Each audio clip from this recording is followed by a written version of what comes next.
Metro Nashville hit an all-time high for active COVID cases today at more than 8,500. 490 Nashvillians have died from the virus, which is having a big impact on the Davidson County Medical Examiner's office. It has more bodies than space right now. Well, News Channel 5's Kelsey Gibbs spoke with the chief medical examiner, who's asking the city and state for help. Our caseload increased significantly than 2019. Dr. Fung Lee, chief medical examiner for Metro Nashville Davidson County, says he is feeling the pressures of COVID-19. Sometimes we are really feel overwhelmed because like today we have more than 15 cases. He says the pandemic is partially to blame. But few cases died in jail, in prison, and died at home.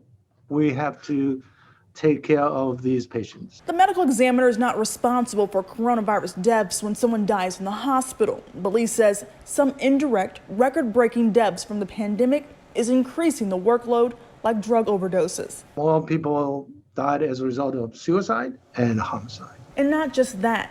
Lee says if a nursing home needs a place to store bodies, the medical examiner is the one to call, also increasing the workload. And sometimes other hospital, other regional facility, they don't have a place to hold the bodies, and they request, can we store the bodies in your facility? So we do that too. Lee says at this point, there are too many bodies. Right now, our capacity has exceeded. More bodies come in than we can handle in our regular coolers. Lee says bodies are being stored elsewhere to make room. We have two huge coolers, but still we cannot hold.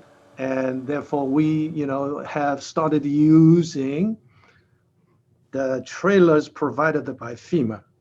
And we've already transferred some bodies into one of these FEMA trailers. The chief medical examiner telling us that they need financial help as well as more staff.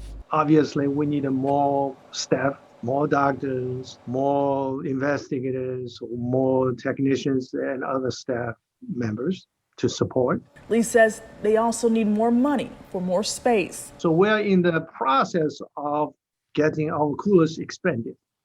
And now, we are talking with the state and local to do that. He believes that can last them a few more years.